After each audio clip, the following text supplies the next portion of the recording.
Talk to you about receiving the love of God. And I want to come to you from the book of Luke, chapter 23, verses 40 through 43. When Jesus hung on the cross between two thieves. One of the thieves was hurling insults at Jesus. If you're the Son of God, then save yourself and save us. And the other one, simply seeing what Jesus had done, when after Jesus said, Father, forgive them, for they know not what they do. He looked and he said, remember me in your kingdom. Jesus replied to him, you will be with me in paradise. All because he received the love of God. When you receive the love of God, chains in your life will be broken. Bondage will be lifted from your life. And you'll be able to walk in a liberty. That word liberty simply means freedom. And you say, how can I receive the love of God? Many of us come from various backgrounds and various cultures, and different things happen to us in our lives that cause us to harden our hearts toward the love of God. Not just the love of God, but the love that people are trying to show. And God is trying to love us through people. But we can't receive that love because of so many things that have happened in our lives. Molestation, depression, suicide attempts. So many things have happened that cause you to harden your heart toward man and also toward God.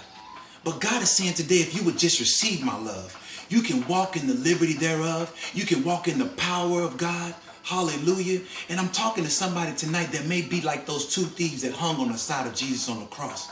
It doesn't matter what their background was. It doesn't matter what he had done before. He said, remember me in your kingdom. When he said that, he received the love of God. And because he received the love of God, Jesus said, in paradise with me, you will be. That's what I want to talk to you about today. I want to talk to you about that when you receive the love of God, how you'll be able to walk in that liberty. You'll be able to walk into that freedom. Hallelujah. In my own life, my personal testimony, I went through a bitter divorce. And because I went through that divorce, I said I would never go through that again. I will never let anybody treat me like that again. So I began to set up these walls and these blocks in my heart of unforgiveness, of bitterness, of envy. And the wife that I'm married to now, she was showing me love all along. Not a superficial love, but she was showing me an agape love. No matter what I did, no matter when I wasn't trusting her, no matter if I was trying to pick an argument or a fight, she was still yet loving me. This is how Christ does us. He's still yet loving us, even when we don't know that he's loving us. But that all changed.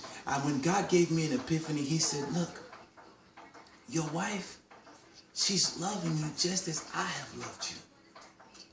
But because of the things that you've gone through and because of the things that you dealt with, you can't even receive her love. Just receive it. When I began to receive my wife's love, oh my God, it was a change in our marriage. It was a change in me. I was doing things and being accountable and doing things that I normally would not even do before I received her love. When I received her love, it was life-changing. Life-changing. And today, no matter what you've done, no matter what your background is, no matter what your past is, if you would just receive the love of God today, you can walk in the liberty and the power that God has already predestined for you before the foundation of the world.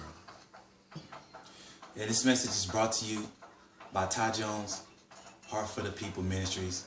I hope that you receive the love of God today and be blessed.